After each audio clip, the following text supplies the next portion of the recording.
A view of Jerusalem's Old City is seen on Tuesday. Oded Balaltiap Jerusalem. President Trump on Wednesday will officially recognize Jerusalem as the capital of Israel, a move that could spark protests in Palestinian areas and across the Muslim world. He's also expected to reiterate a campaign pledge to move the American embassy from Tel Aviv to Jerusalem. For decades, most of the international community, including the United States, has declined to officially recognize Jerusalem as Israel's capital until a peace deal could be reached between Israelis and Palestinians, since both sides claim the city as a capital. The newest debates threaten to revive decades of controversy over international borders, possible peace deals and land claims. The conversation about Jerusalem is also, inevitably, a conversation about faith, and, specifically, about control of some of the holiest sites to Jews, Muslims and Christians. The geography is stark. At the center of Jerusalem, in an area about twice the size of the mall in Washington, sit three major holy sites: the Al-Aqsa Mosque, the third holiest site in the world for Muslims, the Western Wall, part of the holiest site in the world for Jews, and the Church of the Holy Sepulchre, which marks the place where many Christians believe Jesus was crucified, entombed and resurrected.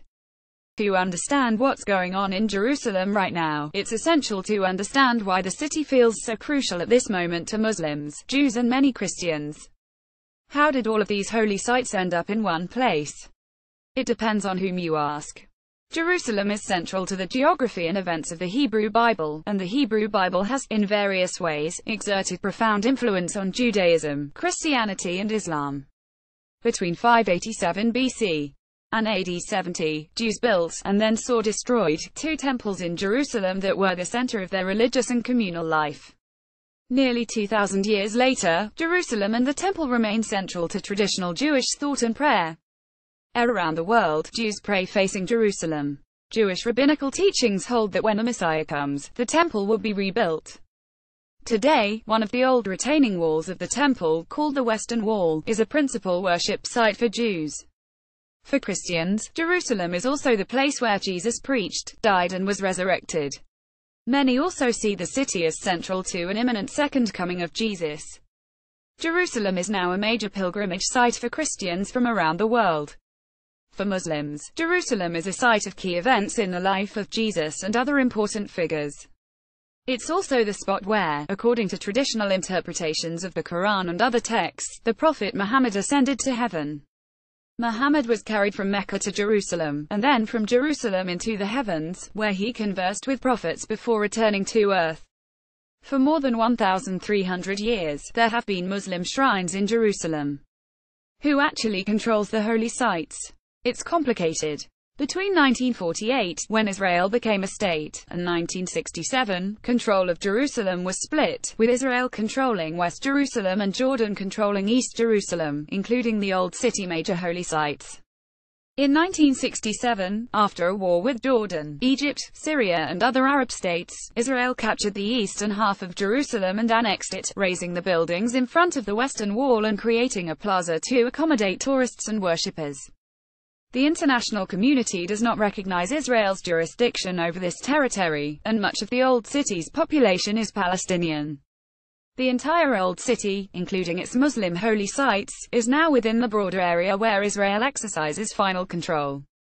However, the Al-Aqsa Mosque, the Dome of the Rock, and the entire area Muslims call Haram al-Sharif, many English speakers may know it as the Temple Mount, are administered by the Jerusalem Islamic Waqf, a Muslim religious organization, overseen by the Jordanian government, that handles security and exercises considerable authority over the area. Israeli attempts to exercise additional authority in the area are interpreted by many Muslims as a threat. For example, when, earlier this year, Israel tried to install metal detectors at the entrances to Haram al-Sharif, there were mass protests, and the government eventually backed off. The Israeli government and a group of powerful Orthodox rabbis, who are themselves controversial within the Jewish world, exercise direct control over the Western Wall, which sits at the foot of the Temple Mount. A complicated coalition of Christian groups exercise day-to-day authority over the Church of the Holy Sepulchre. Does Trump's announcement change any of these arrangements? In the short term, it shouldn't. The larger question is about who will control Jerusalem in the future, and about how the city could be partitioned in a peace deal. Will it be split up? Will one side get all the city, or most of the city? Will it be an international zone? For many people, those are questions with deep religious implications. To some ears, Trump's decision to recognize the city as Israel's capital offers support for one Israeli vision of Jerusalem as the eternal and united capital of Israel. That may sound like a peaceful, hopeful vision of the future. It could also sound like an outcome in which a future Palestinian state does not have jurisdiction over any part of Jerusalem, or in which Israel exercises much more control over the city and its Muslim holy sites, which, for many devout Muslims, is unacceptable. Will the change make some religious Jews and Christians happy? Yes. Many, but not all, Israeli Jews have expressed support for Trump's decision.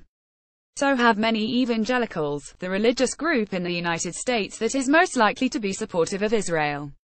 In the summer, Vice President Pence told the annual Conference of Christians United for Israel, the country's largest Christian pro-Israel group, "This president stands with you. And I promise you that the day will come when President Donald Trump moves the American embassy from Tel Aviv to Jerusalem. It is not a question of if, it is only when." For some evangelicals, the return of large numbers of Jews to Israel in the past 150 years is evidence of divine action in history, and even a sign of the impending second coming of Jesus. Other evangelicals, often drawing on specific verses from the Bible, cite a religious obligation to support the Jewish people. The outcome is many evangelicals support more hawkish policies on Israel. Not all Christian leaders are happy, though Pope Francis voiced deep concern over Trump's decision. Why can't everyone just share the holy sites? The geography is extraordinarily difficult. The starkest illustration of just how complicated it gets involves the site of the temple. Many Jews dream of one day seeing the temple rebuilt. And where it would go is precisely where the Dome of the Rock stands today. Still, while Jerusalem's history is a test case in religious violence, it's also a laboratory of pluralism. For better or for worse, few cities can boast such religious diversity. The question now is whether Trump's announcement will tip whatever pluralistic balance exists today. This post has been updated.